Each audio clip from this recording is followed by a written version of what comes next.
Question de Alexia Trossey. Bonjour Monsieur Asselineau. Puisque vous êtes opposé à la suprématie de la langue anglaise à travers l'Europe, que pensez-vous de l'espéranto? Alors, bon, l'espéranto est une langue, c'est de toutes les langues artificielles nées au XIXe siècle, c'est celle qui a le mieux fonctionné. Il y en a eu d'autres, il y a eu le Volapük, il y a eu l'espéranto en effet, qui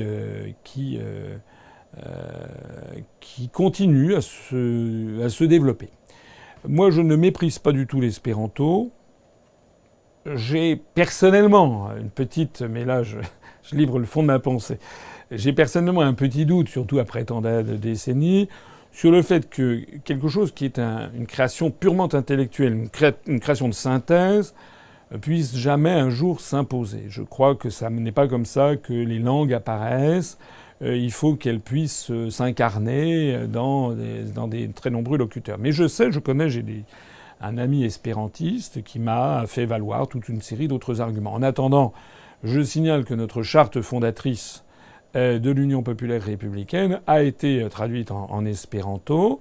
Voilà, donc je ne suis ni pour ni contre. C'est une langue qui existe. Après tout, si elle se développe, pourquoi pas. Pour ceux d'entre eux, des internautes qui ne le sauraient pas, l'intérêt de cette langue, qui a été inventée au XIXe siècle, c'était d'être extrêmement facile à apprendre, d'avoir une grammaire extrêmement logique, d'emprunter un peu à toutes les langues, mais à vrai dire, c'est une langue qui se rapprocherait un petit peu aux langues romanes et quelque chose comme ça. Le mot même d'espéranto fait plutôt penser à de l'espagnol. Il y a certaines formules, enfin moi je regarde ça un petit peu loin. On dirait parfois que c'est un petit peu du roumain ou de l'espagnol ou des choses comme ça. L'idée, c'était effectivement qu'il n'y ait pas une langue planétaire qui s'impose, qui émane d'un grand pays. Voilà. Moi, j'ai rien contre. Je ne suis pas certain, en revanche, que ça puisse fonctionner que ça puisse s'imposer. Mais c'est une belle aventure. Moi, je préférerais, en tout cas, et c'est d'ailleurs ce que nous faisons, puisque nous avons traduit nos chartes, la charte de l'UPR, dans différentes langues. On a d'ailleurs commencé à le mettre sur notre site internet. Nous avons d'ores et déjà la charte de l'UPR en chinois, en russe, en serbo-croate, en anglais, etc. On va les mettre de plus en plus. Je pense qu'il faut être multilingue et développer l'enseignement de toutes les langues. Et pas, bien sûr de l'anglais, mais pas que. Pas que de l'anglais.